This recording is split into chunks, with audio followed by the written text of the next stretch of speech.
The darkness came without warning. One moment, Victoria Blake was standing in a stranger's bookstore, rain-soaked and lost. The next, she was falling, straight into the lap of a man she'd met only minutes ago. Her hands found his shoulders. His arm caught her waist, and somewhere between them, a child's sleepy murmur broke the silence. She should have moved, should have apologized, stood up, pretended this humiliating accident never happened. But then his voice came. Low, quiet, impossibly close to her ear. Don't move. Not a command, a plea. And in the pitch-black stillness, with the warmth of a stranger's chest against her back and the sound of rain hammering the windows, Victoria realized something terrifying. She didn't want to. Victoria Blake had spent 20 years learning how to win. At 38, she ran Blake Publishing House with the precision of a chess master, always 3 moves ahead, always in control. She could spot a bestseller in the first chapter, close a 7-figure deal over lunch, and fire an underperforming vice president without losing sleep. Her office occupied the top floor of a Manhattan high-rise with views that stretched to the horizon. She owned it all: the success, the power, the life other people envied. She just couldn't remember the last time any of it had made her happy. Tonight, standing in a Portland hotel suite with rain streaking the windows, Victoria stared at her laptop screen and felt nothing. The board meeting had ended 3 hours ago. They'd voted to eliminate the literary fiction division, the books that won awards but lost money, the novels that changed lives but didn't top charts. She'd defended them with spreadsheets and projections, but the numbers told a story her heart couldn't argue against. 7-3, the vote had passed. Profit over passion, business over beauty. Victoria had smiled, thanked the board for their time, and returned to her suite to pack for her morning flight back to New York. But her suitcase sat empty on the bed, her emails piled up, unanswered, and tucked in her designer purse, water-damaged from an earlier walk in the rain, was a paperback she'd carried for 3 years, the latest novel by E.J. Morrison, an author who'd published 7 brilliant books and then vanished without explanation. Victoria had read this one 4 times. She still didn't understand the ending, but something about the words felt important, like they were trying to tell her something she wasn't ready to hear. She grabbed her coat and left. Portland in October was all rain and coffee, bookstores and breweries tucked between buildings that looked like they'd been there forever. Victoria walked without direction, letting the cold soak through her expensive clothes, her phone buzzing with increasingly urgent messages from her assistant. She ignored them all. For the first time in 2 decades, she had no plan, no agenda, no destination. It felt terrifying and liberating in equal measure. That's when she saw the bookstore, small, wedged between a closed record shop and a Thai restaurant, light glowing warm behind rain-streaked windows. The sign above the door read, "The Quiet Page," in hand-painted letters that had started to fade. Through the glass, Victoria could see shelves crammed with books and a man sitting on a worn leather sofa, reading aloud to a child who'd curled up against his side like a kitten seeking warmth. Something in Victoria's chest tightened. She checked her watch, 8:45. Well past closing time. But the rain had intensified, coming down in sheets now, and she was shivering in her thin coat. Before she could talk herself out of it, she knocked. The man looked up, startled. Even through the rain-blurred glass, Victoria could see his hesitation, the way he glanced down at the sleeping child, then back at her. For a moment, she thought he'd turn her away. Then he carefully disentangled himself from the little girl, crossed to the door, and opened it just wide enough to speak through. "I'm sorry. We're closed." His voice matched his face, quiet, gentle, the kind that suggested he'd rather listen than talk. He wore flannel over a faded t-shirt, glasses that had slipped down his nose, and an expression of cautious kindness that made Victoria want to tell him everything. "I know," she said, teeth chattering. "I just need the rain." She gestured helplessly at the street behind her, where water rushed along gutters and thunder rumbled in the distance.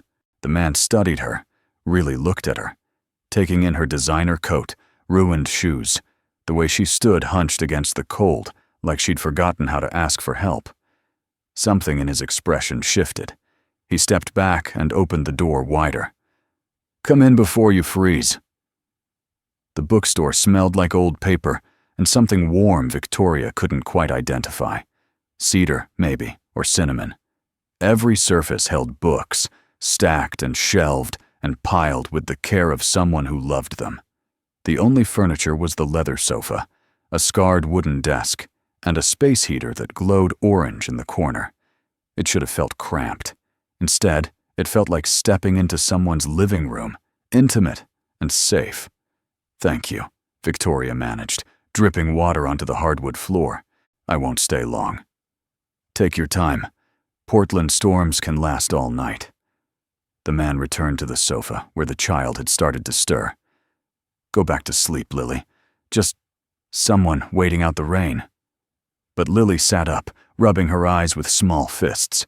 She looked about 6, all dark curls and serious eyes that studied Victoria with unguarded curiosity. "You're really wet. Did you fall in a puddle?"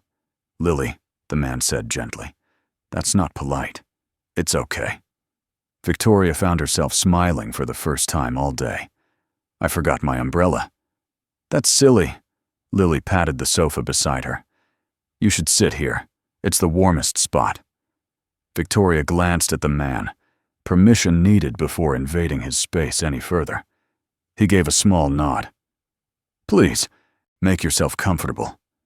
She crossed the room and perched on the very edge of the sofa, still dripping, trying to take up as little space as possible. This close, she could see what they'd been reading, and her breath caught. It was the same E.J. Morrison novel she carried in her purse, but this copy looked loved to death.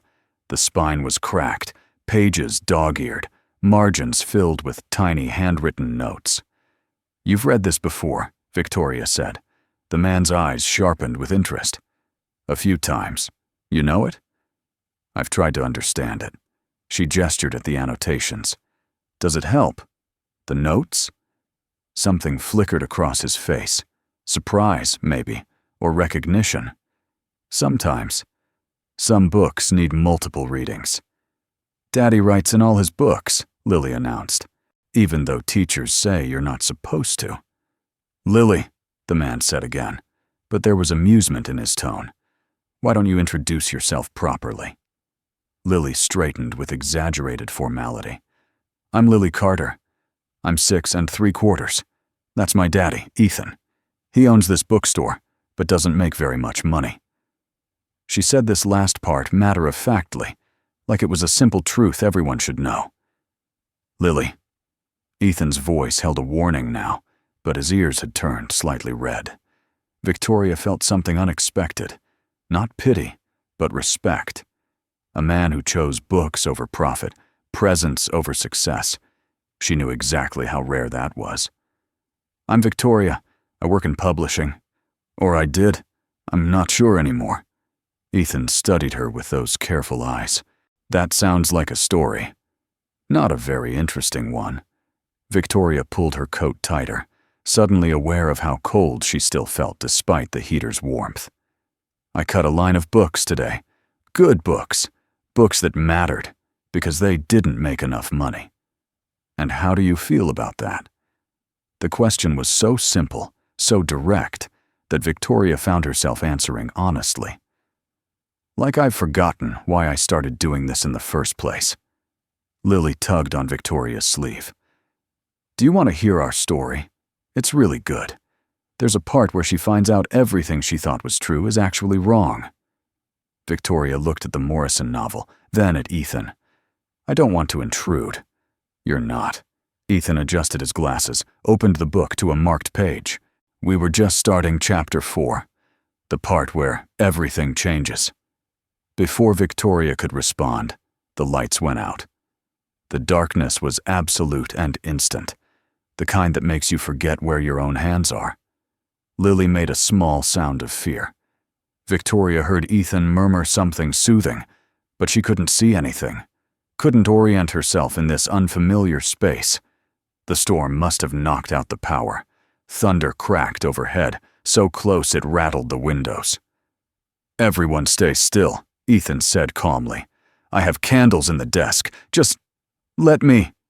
Victoria heard him shift on the sofa. She stood, thinking to move out of his way, but the darkness had stolen all her bearings. She took one step forward and collided with something solid. Someone solid. Ethan, already standing, already off balance. She grabbed for his shoulders instinctively. He stumbled backward, one arm wrapped around Lily to keep her safe, and sat back down hard on the sofa. Victoria, momentum carrying her forward, landed directly across his lap. For 3 heartbeats, nobody moved. Victoria could feel everything with painful clarity. The hard muscle of his thighs beneath her, the warmth of his chest against her shoulder, the way his free arm had wrapped around her waist in pure reflex to keep her from falling. She heard Lily's confused voice. "Daddy, someone bumped me." "It's okay, sweetheart." Ethan's voice was steady, but Victoria could feel his heart racing against her back. Then, quietly, his breath warm against her ear. "Don't move." Victoria froze. "Lily's between us," he explained softly. "I need to settle her down before I can reach the matches. Just stay still for a moment. Please." Victoria nodded, not trusting her voice. She felt Ethan shift carefully, heard him whisper reassurances to Lily, felt the small body move away. Then his other hand reached past her, searching the side table for matches. The movement brought them even closer. Her back pressed fully against his chest now, his jaw brushing her temple, his arms still secure around her waist. "Found them," he murmured. A match flared. Golden light bloomed in the darkness, and suddenly Victoria could see Ethan's face inches from hers. Eyes wide with surprise, lips parted, a small scar above his left eyebrow. She hadn't noticed before. For one suspended moment, they stared at each other. Then Victoria scrambled to her feet, face burning. "I'm sorry. I didn't mean. I couldn't see. It's fine." Ethan's voice sounded slightly strangled. He lit a candle with shaking hands, then 2 more, filling the small space with warm, flickering light. Accidents happen. Lily sat up on the sofa, watching them with sleepy confusion. "Why were you sitting on Daddy's lap?" "I fell," Victoria said quickly. "In the dark, it was an accident." "Oh," Lily yawned. "That's okay. I fall on Daddy all the time." Victoria remained standing, acutely aware of everywhere their bodies had touched. She could still feel the imprint of his arm around her waist, the solid warmth of him, the way his breath had felt against her ear when he'd whispered those 2 words. "Don't move," like even then some part of him had wanted her to stay. Outside, rain hammered the windows with renewed violence. Thunder rolled across the sky. Ethan glanced toward the door, then back at Victoria. "You can't go out in that. I'll be fine." "Will you?" Again, that quiet question that felt like it was asking about more than just the weather. "When's the last time you walked anywhere in a storm?" Victoria opened her mouth to lie, then closed it. She couldn't remember. Couldn't remember the last time she'd walked anywhere without purpose, without destination, without an umbrella and a car waiting at the end. "It's been a while." "Then sit.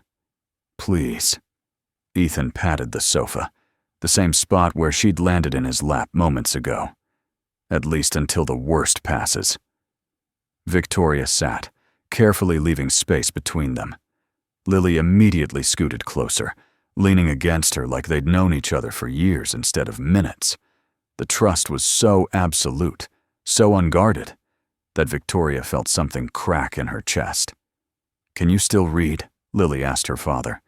"Even with just candles?" Ethan picked up the Morrison novel, tilting it toward the flickering light. "I know this book well enough to read it in the dark if I had to." He glanced at Victoria. "Chapter 4? Please." He began to read, and Victoria forgot about the storm.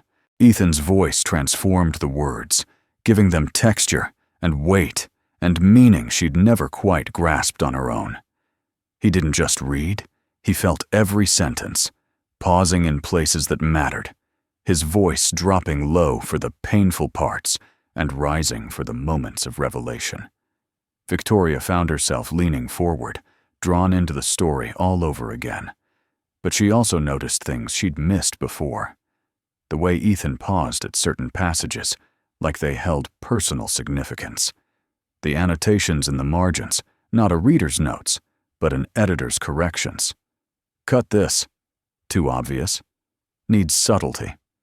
Strange comments for someone who was just a fan. And once, in tiny handwriting, revise for next draft. Next draft. As if the reader had access to future versions. As if the reader was involved in creating them. Victoria filed that observation away. Lily fell asleep halfway through the chapter, her small body warm and heavy against Victoria's side. Ethan's voice dropped to barely a whisper, but he kept reading.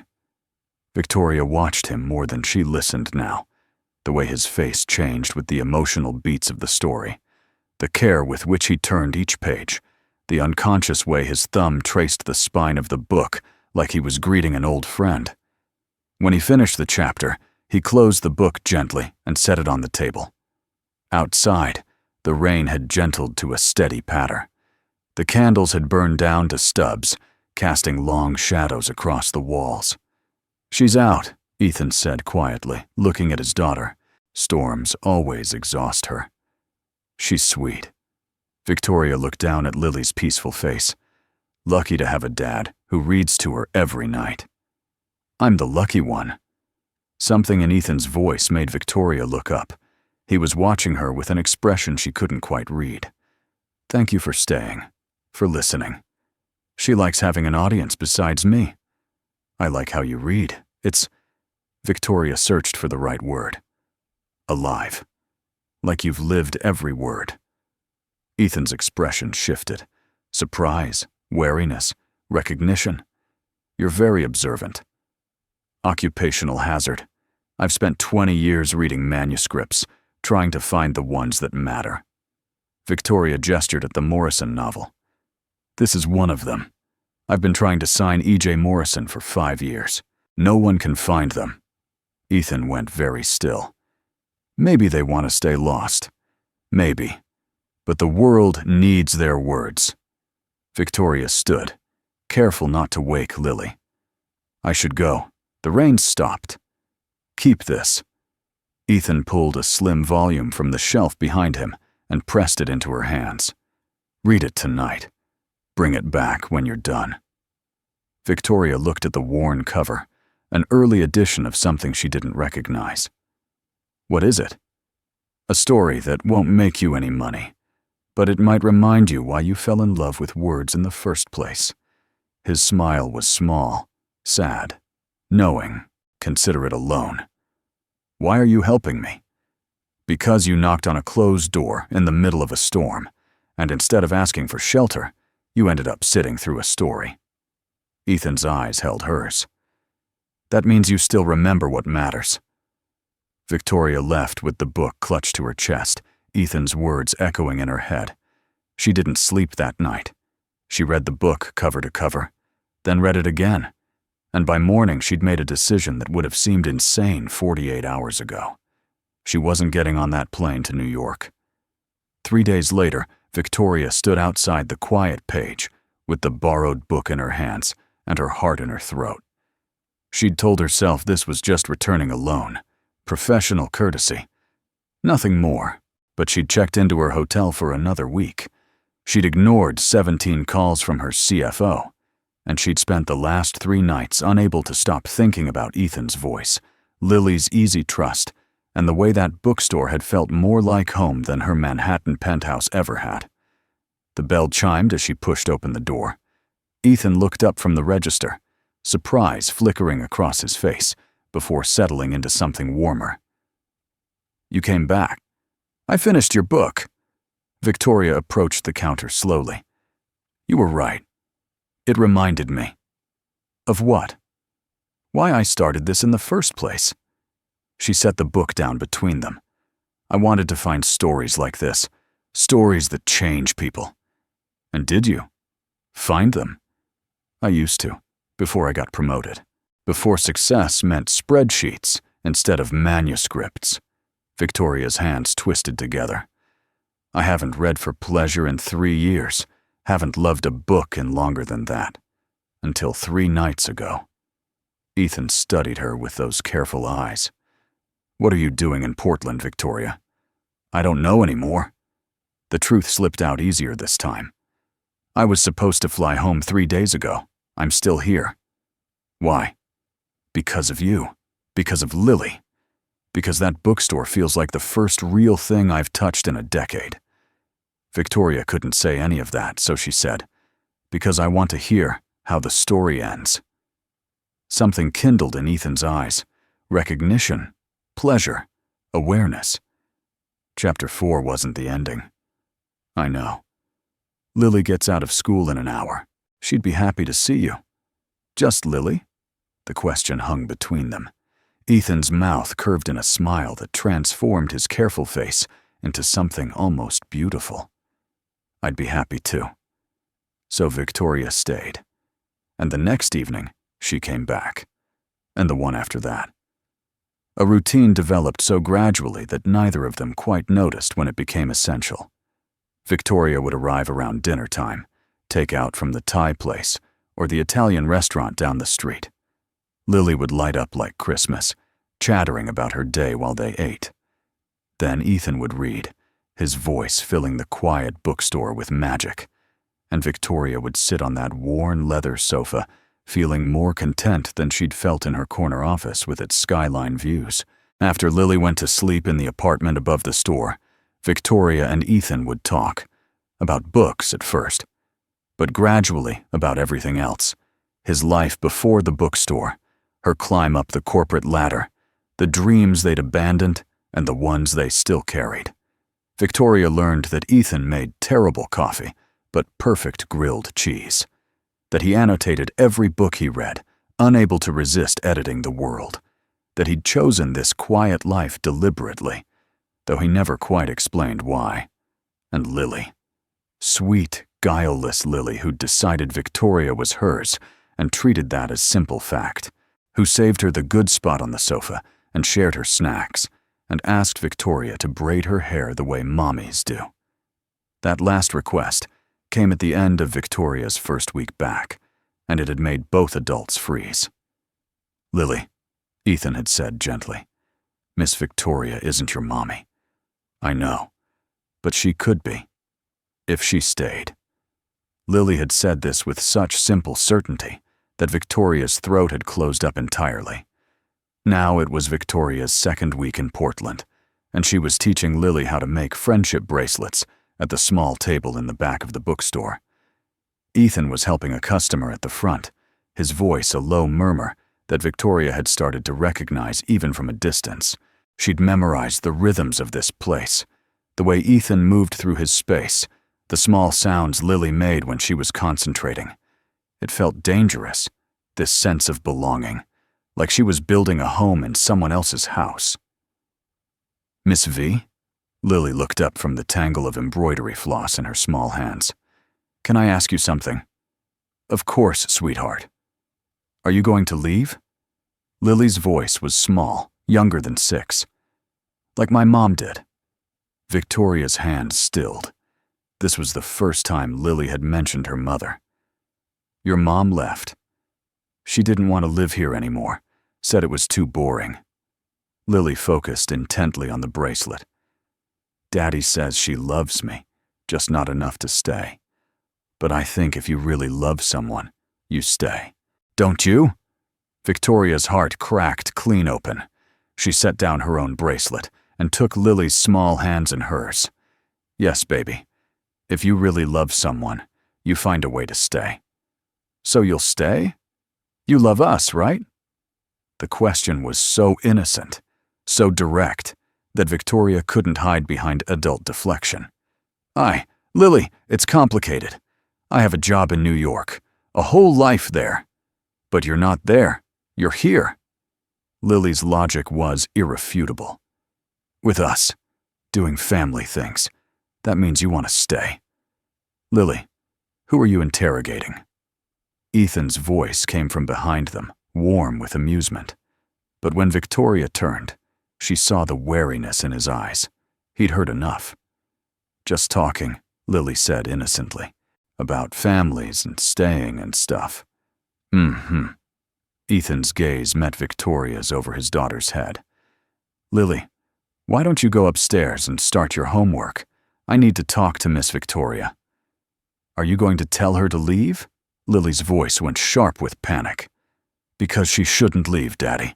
She makes us happy. She makes you smile again. Lily. Ethan's voice was gentle but firm.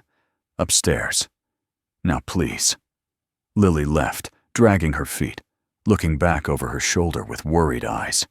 The bell above the door chimed as the last customer left. Ethan flipped the sign to closed and turned to face Victoria. His expression was careful, guarded, already pulling away. This needs to stop, he said quietly. Victoria's stomach dropped. What? You coming here every day? Lily's getting confused, getting attached. Ethan shoved his hands in his pockets. She's already lost one mother. I won't let her lose another. I wouldn't hurt her. You will. When you leave. Because you will leave, Victoria. His voice was matter-of-fact, resigned. People like you always do. The words stung precisely because he said them without malice, like he was stating a simple truth. People like me? People with real lives, important jobs, people who live in different worlds than this. Ethan gestured around the shabby bookstore. This was a nice escape for you, a break from reality. But it's not real, and eventually you'll remember that. You don't know what's real for me. Don't I? You've been here 2 weeks. How many calls have you ignored from your office? How many meetings have you missed? How long before your board demands you come back or resign? Ethan's eyes held hers. You can't build a life on vacation time. What if I wasn't on vacation? The question escaped before Victoria could stop it. What if I wanted this to be my life? Do you? Really? Or do you just like the idea of it? The fantasy of quiet bookstore life, reading stories, playing house with someone else's kid. Ethan's voice was kind, but unyielding. I've seen this before, Victoria. Someone who thinks they want simple, who gets tired of it within months. That's not fair. It's not about fair. It's about Lily. Ethan's careful control cracked, revealing the fear underneath.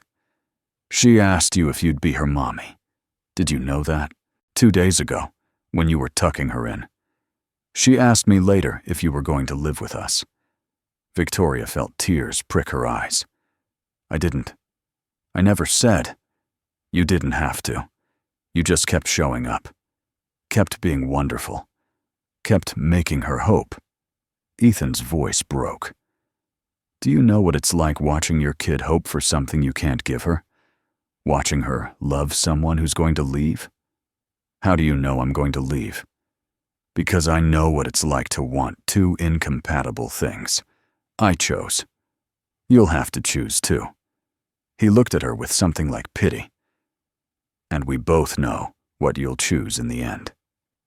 Victoria left, not because he'd asked her to, but because she couldn't stand the resignation in his eyes, the certainty that she'd prove him right. She walked back to her hotel through streets that had started to feel familiar and lay on her bed, staring at the ceiling, Ethan's words echoing in her head. People like you always leave. Was he right? Was this just a fantasy? A beautiful escape she'd eventually abandon when reality reasserted itself? Victoria thought about her life in New York, the corner office, the power lunches, the endless meetings about books she'd never actually read.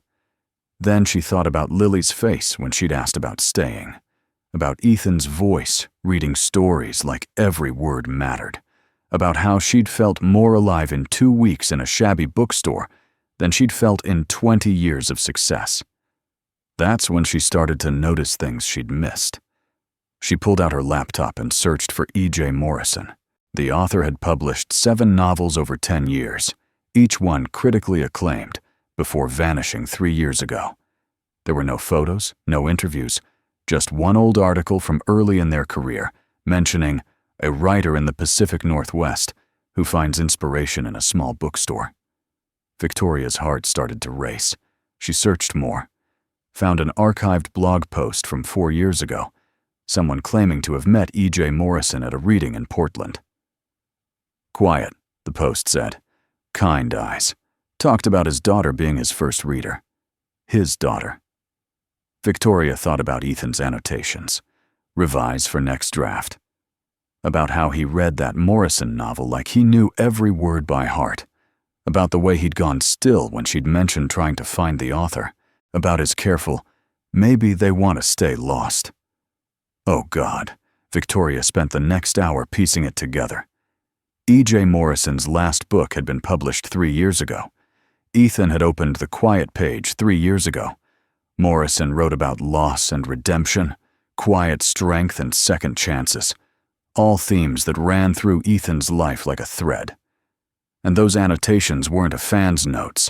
They were an author's edits, someone who couldn't stop revising their own work, even in a published copy. Ethan Carter was E.J. Morrison, and he'd been hiding right in front of her. Victoria didn't sleep. She thought about confronting him, about telling him she knew, about all the reasons he might have disappeared.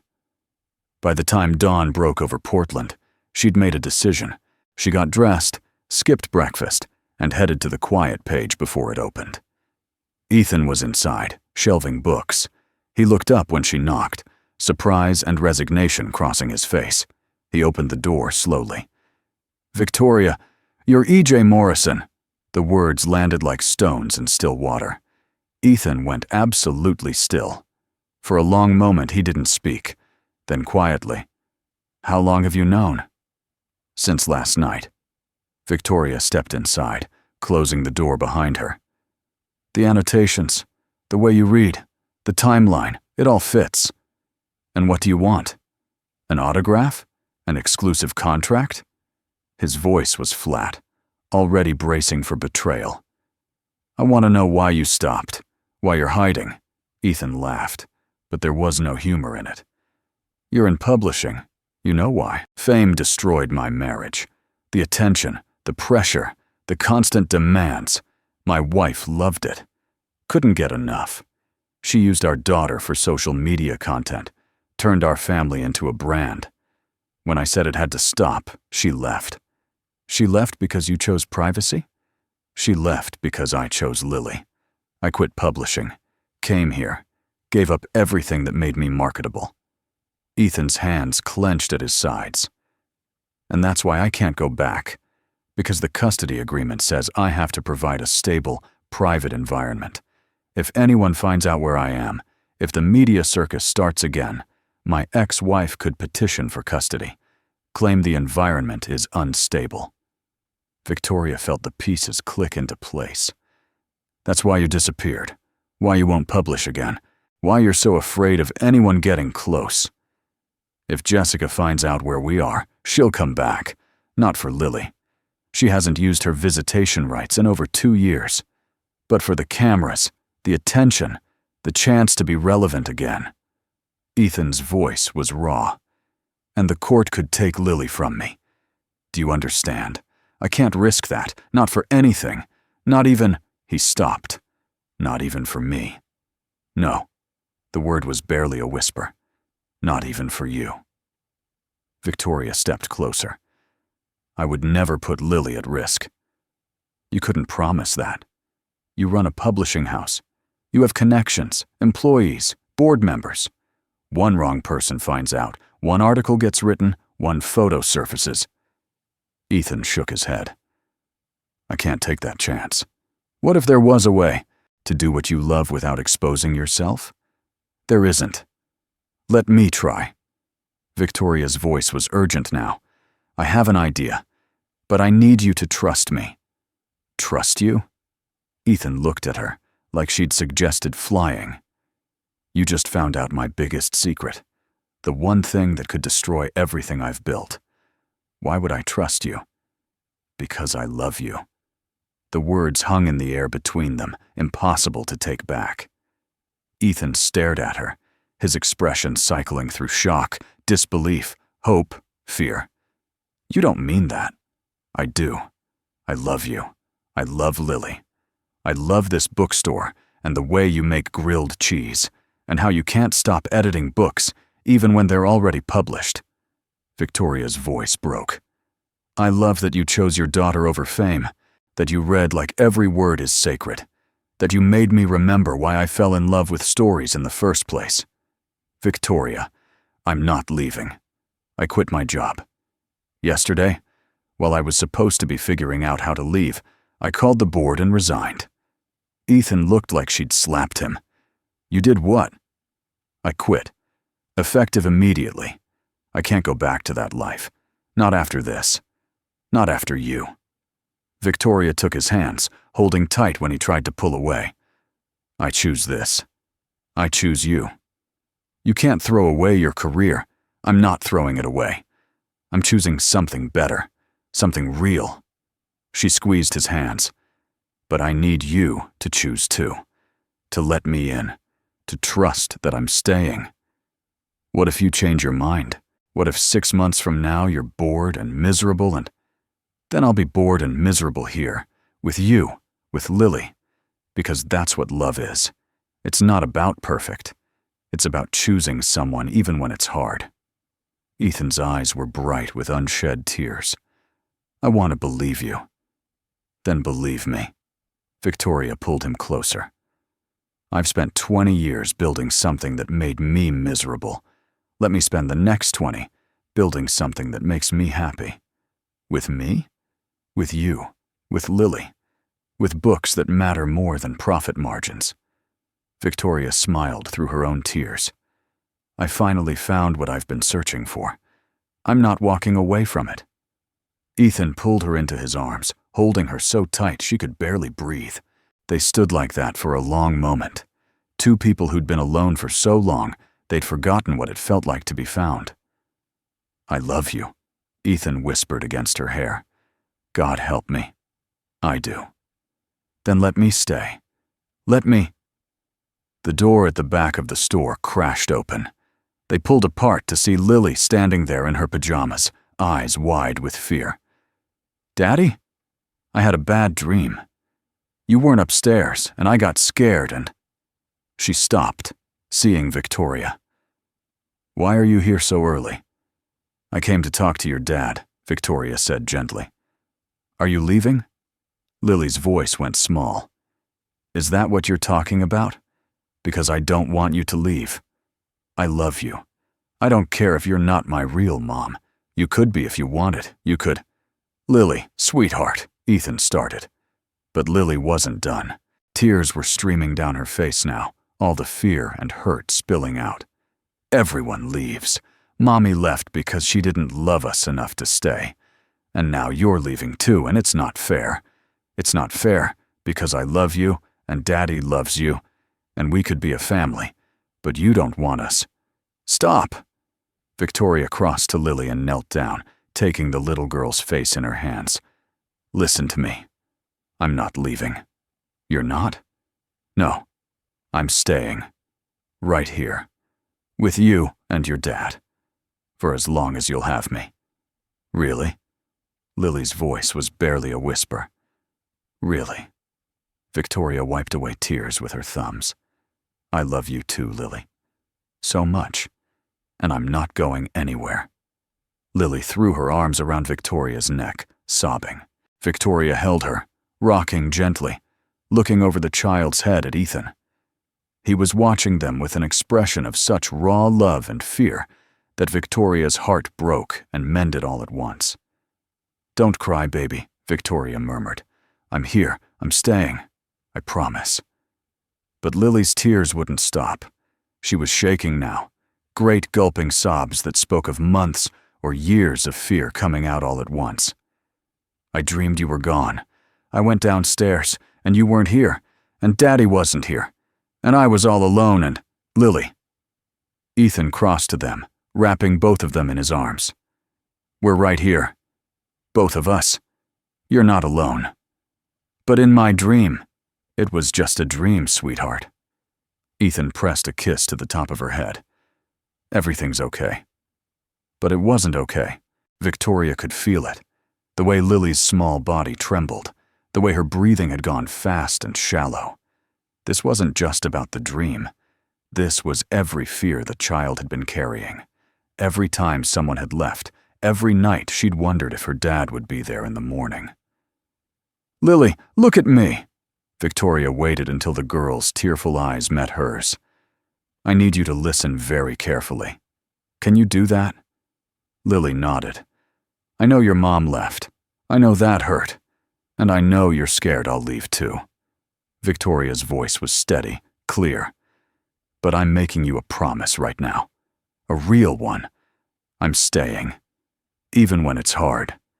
Even when I'm tired, or confused, or scared. I'm choosing to stay. Do you understand? You promise. I promise. But what if you change your mind? Then I'll stay anyway. Because that's what love is. It's choosing someone even when it's hard. Even when you're not sure. Even when. A flash of lightning lit up the windows. Thunder crashed overhead, so loud all three of them jumped. And then the rain started. Not a gentle Portland drizzle, but a deluge. Water sheeting against the glass like the sky had split open. Lily screamed and pulled away from both of them. I have to go! What? Lily, no! Ethan reached for her, but she was already running toward the back door. I have to find her. I have to make sure she's okay. Lily yanked open the door and bolted into the storm. Lily! Ethan's voice was pure panic. He lunged after her, but Victoria was faster. She grabbed his arm. Where would she go? The playground, 3 blocks east. It's where Ethan's voice broke. It's where Jessica said goodbye, where she told Lily she was leaving. They ran. The rain was cold and merciless, soaking them in seconds. Victoria's shoes slipped on wet pavement. Her designer coat was useless. She didn't care. All she could think about was a 6-year-old girl running through a storm, alone and terrified, looking for a mother who wasn't coming back. The playground was empty. Rain drummed on metal equipment, turned the sandbox into mud. And there, on a swing, was Lily, soaked through, shivering, pumping her legs like she could swing high enough to reach somewhere else, somewhere better. Lily! Ethan's voice cracked with relief and terror. He ran to her, caught the swing, pulled her into his arms. Baby, what were you thinking? You can't run off like that. You scared me half to death. I thought Mommy might come back. Lily's voice was so small. I thought if I came here, where she left, maybe she'd come back. Maybe if I waited long enough. Oh, sweetheart.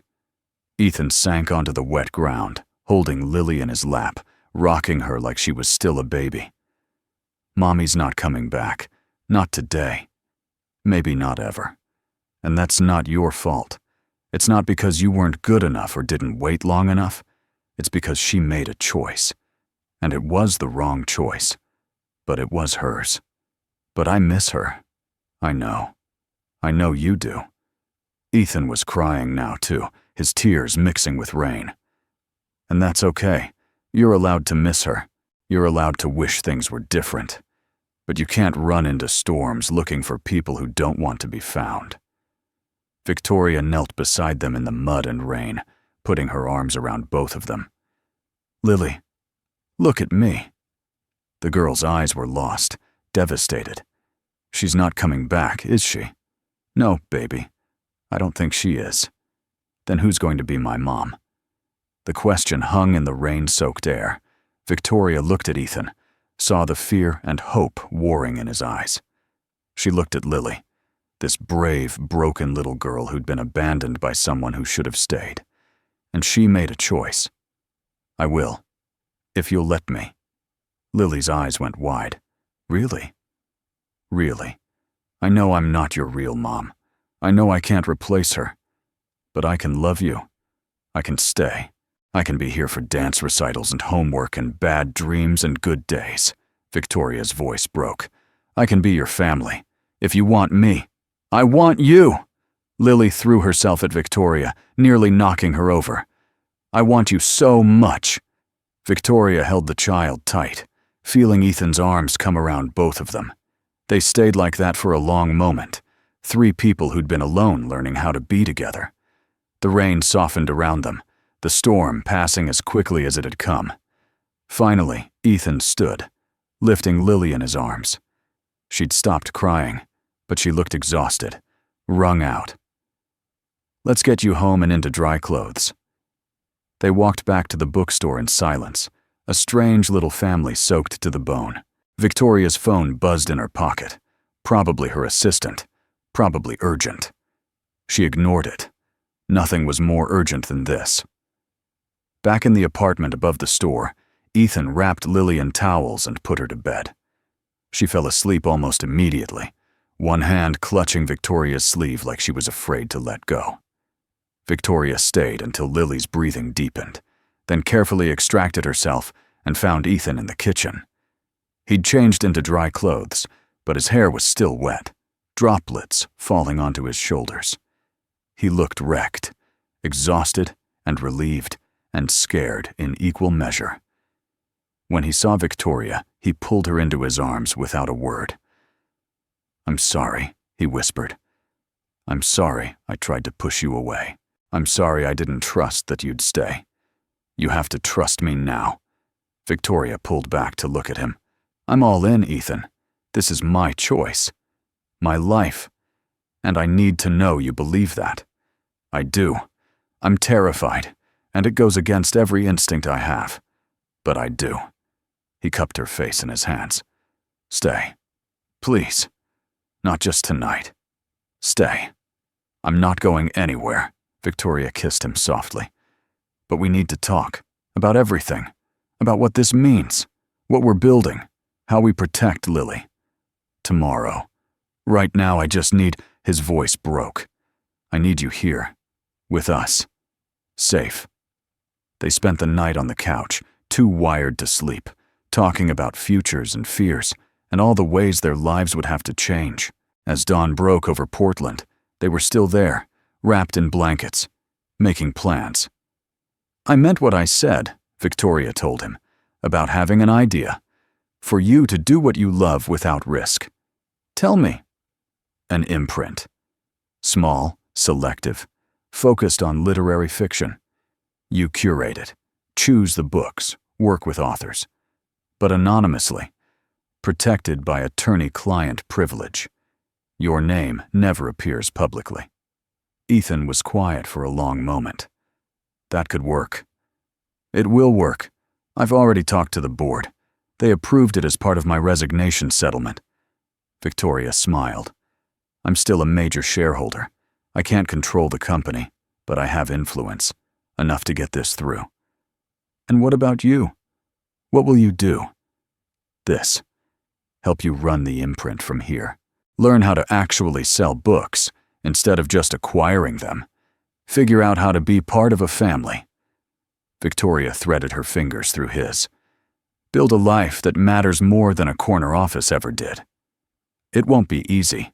I don't want easy. I want real. You've got it. Ethan kissed her forehead. All of it. The beautiful and the hard, and everything in between. The next morning, Victoria woke on Ethan's couch with sun streaming through windows and the smell of coffee in the air. For a moment, she forgot where she was. Then memory returned. The storm, Lily running away, the promises made in rain and mud. She sat up to find Lily at the kitchen table, Ethan making breakfast, both of them moving around each other with the easy rhythm of long practice. Miss V. Lily looked up, her face brightening. You stayed. I told you I would. Victoria joined them at the table. How are you feeling, sweetheart? Better. Lily pushed cereal around her bowl. Sorry, I ran away. That was dumb. It was scary, Ethan corrected gently. But I understand why you did it. Sometimes when we're hurting, we do things that don't make sense. Are you still going to live with us, Lily asked Victoria, even though I was dumb? You weren't dumb. And yes, I'm still going to live with you, if your dad says it's okay. Ethan set coffee in front of Victoria. Too strong, slightly burned, perfect. More than okay. The next week was an adjustment.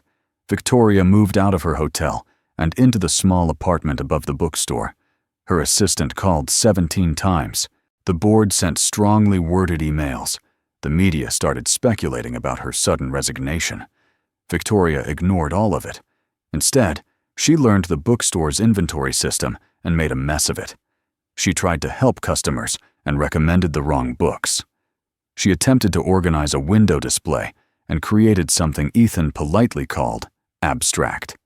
She was terrible at all of it, and for the first time in 20 years, failure felt like learning instead of disaster.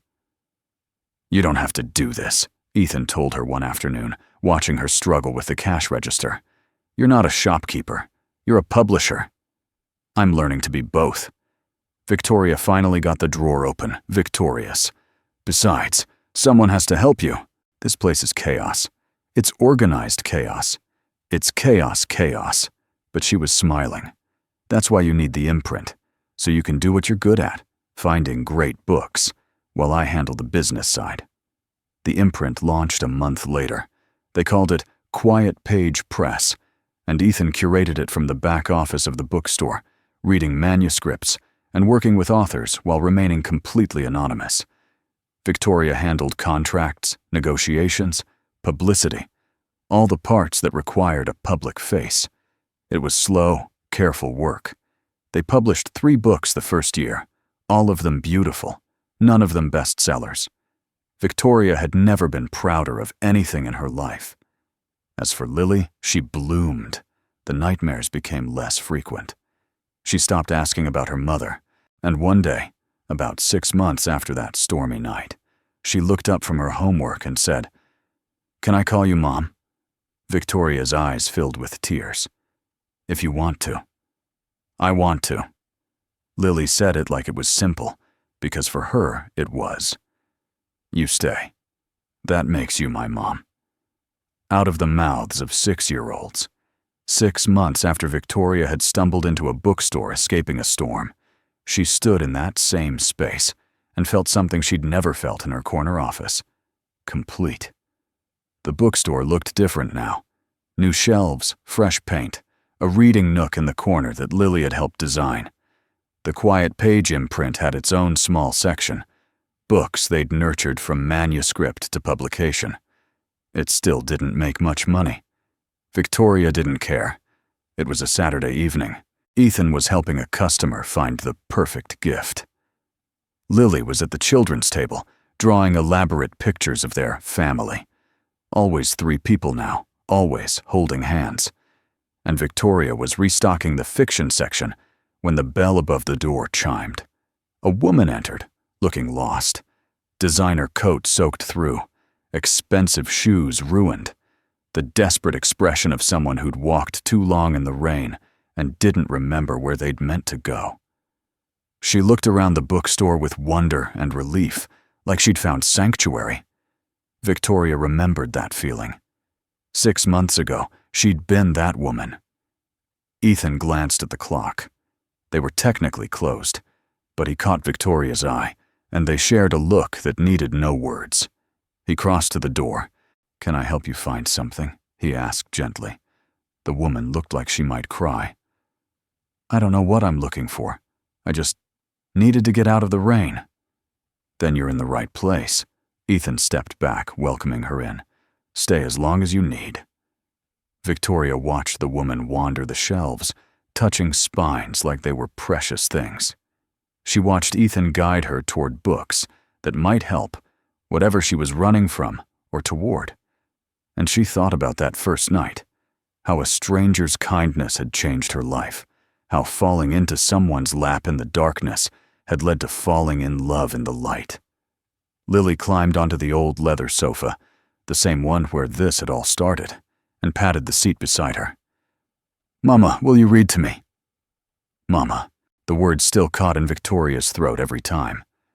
"What do you want to hear?" "The new one. The one that just came in. Victoria picked up a fresh copy from their imprint, a debut novelist they'd taken a chance on. She settled onto the sofa with Lily curled against her side and began to read.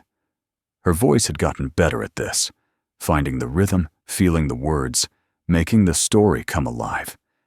Ethan had taught her that, just like she'd taught him that it was okay to let people in, that not everyone leaves, that sometimes falling is the first step toward finding home. Across the store, the lost woman was crying quietly, a book clutched to her chest. Ethan handed her tissues, spoke to her in that gentle voice, offered her shelter from whatever storm had driven her here. This was their life now. A bookstore that barely broke even. An imprint that published 3 books a year. A child who'd been abandoned and learned to trust again. A man who'd hidden from the world and found the courage to be seen. A woman who'd spent 20 years climbing towards something she didn't want and finally found the courage to fall towards something real. Outside, Portland rain fell soft and steady. Inside the quiet page, 3 people who'd all been lost had found each other. Not because they were looking, but because sometimes the best stories start with an accident, a whisper in the dark, and the courage to not move. Victoria looked at Lily's peaceful face, at Ethan's gentle smile, at the stranger finding solace in their sanctuary. She thought about her old life, the corner office, the power, the success that had felt so important. And she thought about this life, small and messy and beautiful beyond measure. 6 months ago, she'd stumbled into this bookstore running from a life that didn't fit. Tonight, she sat in that same space, knowing she'd finally found where she belonged. Not because it was perfect, but because it was real. Because she'd learned that some things matter more than profit margins. Things like a child's laughter, a man's voice reading stories like every word is sacred, and the quiet miracle of choosing to stay. Lily yawned against her shoulder. "Mama?" "Yes, baby." "I'm glad you fell on Daddy's lap. That was the best accident ever." Victoria laughed, the sound bright and free. "Yeah, sweetheart, it really was." And in that small bookstore in Portland, with rain falling outside and books surrounding them like guardian angels, Victoria finally understood what she'd been searching for all along. Not success or recognition or power. Just this. A quiet page in a loud world. A story worth living instead of just reading. And the courage to stay when staying mattered most.